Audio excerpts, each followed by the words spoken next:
Big Boss season 9 PR team exposed. நீங்க Bigg Boss போறீங்களா? உங்களுக்காக வெளில இருந்து பிஆர் டீம் பண்றதுக்கு நாங்க இருக்கோம். நீங்க போன டே ஒன்னே உங்களுக்காக ஆர்மி பேஜஸ், ஃபேன் பேஜஸ் அப்படின்ற மாதிரி எக்கச்சக்கமா சோஷியல் மீடியால ஓப்பன் பண்ணி போஸ்டா போடுவோம். நிறைய மீம்ஸ் போடுவோம், நிறைய கிளிப்ஸ் போடுவோம். உங்களை பத்தி நீங்க உள்ள நல்லாவே விளையாடலனாலுமே நீங்க நல்லா விளையாடுறீங்க அப்படின்ட்டு வெளியில இருந்து எல்லாரையுமே நம்ப வைப்போம். உங்களுக்காக நிறைய ஃபேக் கோட்ஸ் அது இதுன்னு நிறைய விதமா நாங்க பிஆர் டீம் பண்ணுவோம். இதுக்கெல்லாம் நாங்கள் வந்து ஃபஸ்ட்டே காசுலாம் வாங்குறது இல்லைங்க.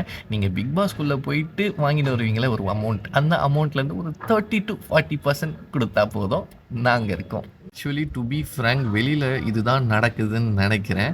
ஏன்னா பிக் பாஸ் ஸ்டார்ட் ஆகி இன்னும் எக்ஸாக்டாக ஒரு வாரம் கூட ஆகலை. அந்த ஒரு வாரத்துக்குள்ளேயே நிறைய பேருக்கு ஆர்மி பேஜஸ், ஃபேன் பேஜஸ் அவங்கள பற்றி ப்ரைஸ் பண்ணி க்யூட்டு, ஸ்வீட்டு, ஹார்ட்டு அப்படின்ற மாதிரி மீம்ஸு எல்லாமே சோஷியல் மீடியாவில் பரவிட்டு வருது.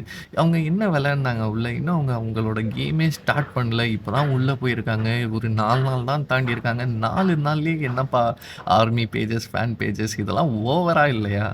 சீசன் 1ல ஓவியாக்கு ஸ்டார்டிங்கில் ஆரம்பித்தாங்க. ஏன் ஆரம்பித்தாங்க? அவங்க உள்ளே வந்து நிறைய தக் மூமெண்ட்ஸ், நிறைய விஷயங்கள் பண்ணாங்க, சூப்பராக விளையாண்டாங்க, அதனால் ஆரம்பித்தாங்க.